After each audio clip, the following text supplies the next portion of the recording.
NCP তার অবস্থান পরিষ্কারভাবে ব্যক্ত করেছে যে আমরা এককভাবে 300 আসনে আমরা প্রার্থী দেওয়ার চেষ্টা করছি। আমরা আমাদের নিজেদের রাজনীতি নিয়ে জনগণের কাছে যেতে চাই।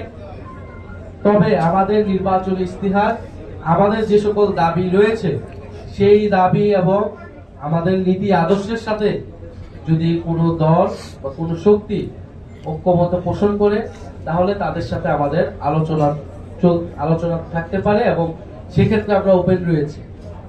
ফলে আমরা বলেছি যে আমাদের যে কোনো ধরনের যদি রাজনৈতিক সমঝোতা হয়, সেটা একটা নীতিগত এবং আদর্শিক জায়গা থেকে হতে হবে। কোনো ধরনের ক্ষমতার জন্য, আসনের জন্য আমরা কারোর সাথে কোনো ধরনের সমঝোতা, আমরা যদি একটি আসনও না পাই, জাতীয় নাগরিক পার্টি তার যেই আদর্শ, তার যে নীতি, তার যে লক্ষ্যে, সেই লক্ষ্যে অটুট থাকবে।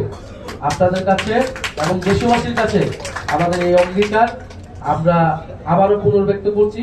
ফলে এবং আমাদের এনসিপির যে কোনো প্রক্রিয়া আমরা খুবই স্বচ্ছভাবে নেওয়ার চেষ্টা করি, জনগণের কাছে সবসময় সেটা আমরা আমাদের বক্তব্য হাজির রাখি। আমাদের পুরো নির্বাচনী প্রক্রিয়া খুবই স্বচ্ছতার সাথে কিন্তু এগিয়ে চলছে। ফলে আমরা যদি কারোর সাথে কোনো ধরনের জোর বা কোনো ধরনের আলোচনা, সেটা কিন্তু আপনাদের সাথে আমরা খুবই খোলামেলা ভাবে সেটার জন্য কথা বলতে প্রস্তুত। আমরা বলবো, দেশবাসীর কাছে আমরা বলবো, এখানে কোনো গোপন কিছু নাই।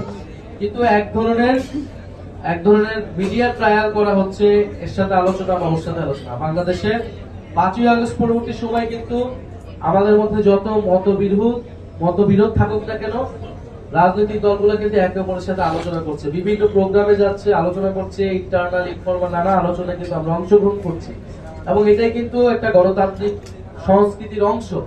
ফলে সেই ধরনের আলোচনাকে বা একটা ভাবে ফ্রেমিং করার যাতে চেষ্টা মিডিয়ার মাধ্যমে না করা হয়, এই জন্য মিডিয়ার যারা ভাই ও বোনেরা রয়েছেন, যারা হাউসগুলো রয়েছেন, তাদের প্রতি আমাদের এই অনুরোধ রইল।